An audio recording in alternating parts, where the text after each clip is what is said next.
Traduction sans filet numéro 140. Et aujourd'hui, je vais traduire un extrait d'un livre que j'ai seulement découvert hier, Nullipare, de Jeanne ou Jane Sautière, je ne sais pas comment si on dit Jane ou Jeanne, écrivaine sur laquelle je n'ai fait aucune recherche, mais que j'ai découverte avant-hier, je crois, une fois de plus, à travers une vidéo service de presse de François Bon. Donc j'ai emprunté Nullipare, et puis je viens d'acheter son dernier livre, mais ça j'en parlerai à un autre moment. À la page 95, il y a eu ce désir de me faire morte pour être aimée, et puis celui d'être vivante pour que ma mère survive. Il fallait que les deux désirs soient actifs dans tous les moments de ma vie, que j'aille traîner par cette paire de bœufs attelés. Il fallait que je mange pour faire plaisir à ma mère. Il fallait que la nourriture de ma mère, je la prenne comme bonne.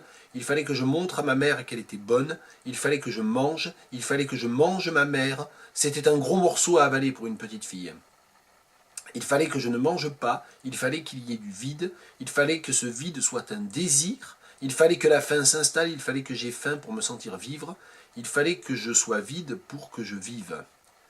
Sans doute cela bien mieux que la place terrifiante de la mort installée en moi, prise par les soins que ma mère me donnait. Je fais aucun commentaire, aucune présentation du livre, que j'ai d'ailleurs pas tout à fait fini. La raison pour laquelle en fait j'ai choisi de traduire ce texte-là, ou de proposer ce texte-là à une improvisation de traduction, c'est parce qu'il y a assez peu de difficultés lexicales en fait. Les bœufs attelés, je ne sais pas très bien comment ça se dit. Les bœufs, c'est bon, pluriel oxen. Attelé, je ne sais pas très bien. Je dois avouer que le terme technique là m'échappe éventuellement, mais enfin il y a toujours moyen de se débrouiller. Le problème n'est pas tellement là. Le problème, c'est qu'en fait, en le lisant, je me suis rendu compte qu'en dépit de l'apparente absence de difficulté de cette longue anaphore, très belle d'ailleurs, la question de la fausse simplicité n'entre pas ici en ligne de compte dans la beauté de l'effet à la lecture. Ce qui, moi, m'a tout de suite frappé par rapport à la question de la traduction, par rapport à la question de la traduction improvisée aussi, mais plus généralement, du coup, c'est pas dissociable, bien sûr, hein, ce que je fais dans ces vidéos, c'est aussi le premier passage, le premier lissage, et aussi une sorte de happening en même temps. Ce qui m'a frappé, c'est que cette longue anaphore, il y a eu ce désir, suivi par il fallait, il fallait, il fallait, c'est très simple à traduire en disant I had. Il fallait que je montre à ma mère qu'elle était bonne. I had to show my mother that she was good, that she was a good woman. Ça pose pas de problème. Ce qui pose un vrai problème, en fait, c'est par rapport au sens que cela implique. À savoir ici, il me semble que dans ce paragraphe, le fait de commencer presque toutes les phrases par il, par l'impersonnel il, c'est-à-dire de ne pas avoir le sujet du livre, la narratrice du livre, qui est probablement une narratrice autobiographe d'ailleurs, le fait que ça soit une tournure impersonnelle et que donc le jeu soit à la fois bien sûr incorporé mais mis à distance est tout à fait essentiel là. Et du coup en anglais, il y a bien entendu des solutions impersonnelles qui seraient it was necessary par exemple. Mais si on traduit cette série de il fallait par it was necessary, ça va être beaucoup plus lourd.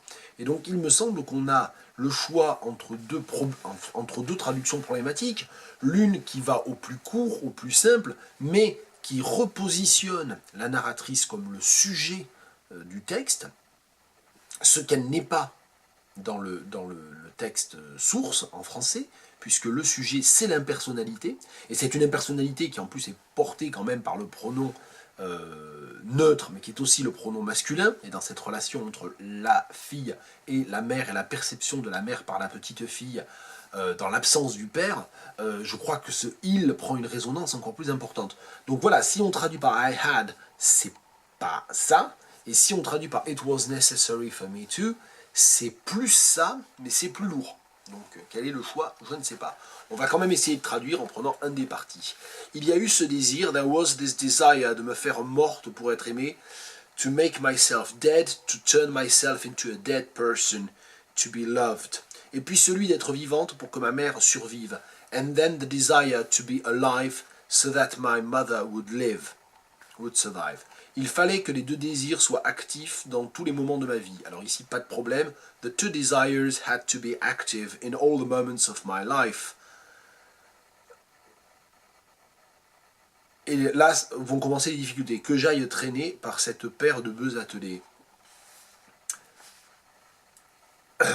I needed to... Ah, peut-être avec des passifs en fait. I needed to be carried along, drawn along by this pair of... Alors, bœufs attelés, je sais pas, oxen, this pair of working oxen, of... oxen under the yoke, peut-être, hein, quelque chose comme ça. Il fallait que je mange pour faire plaisir à ma mère, et donc là, soit c'est I had to eat to please my mother, ou it was necessary for me to eat to please my mother, mais c'était qui est quand même beaucoup plus lourd. Bon, on va partir sur le I had avec toutes les énormes restrictions sémantiques stylistiques que j'ai énoncées plus tôt. I had to eat to please my mother. I had to take my mother's food for something good. I had to show my mother that she was good. I had to eat my mother. It was a huge morsel to swallow down for a little girl. Il fallait que je ne mange pas, il fallait qu'il y ait du vide. I had not to eat. Et non pas I didn't have to eat, qui serait faux ici. I needs must eat, peut-être aussi. Hein. It was necessary. Alors, il fallait qu'il y ait du vide. Emptiness was necessary. That this emptiness should be a desire was necessary. That hunger would come in was necessary. Il fallait que j'ai faim pour me sentir vivre. It was necessary for me to be hungry to feel myself live. Il fallait que je sois vide pour que je vive. I had to feel empty. I had to be empty to be alive. Et je m'aperçois du coup que j'ai navigué de l'un à l'autre, j'ai pas vraiment fait de choix. Je ne sais pas quel est réellement le choix, d'autant que dans cette anaphore en il fallait, il y a quand même des variations, puisque bien sûr il fallait qu'il y ait du vide, il fallait que ce vide soit un désir. Là on peut le traduire avec have to sans renvoyer au sujet en sujet grammatical. Donc c'est vraiment le problème, comment faire que le sujet grammatical ne soit pas le jeu dans cette traduction.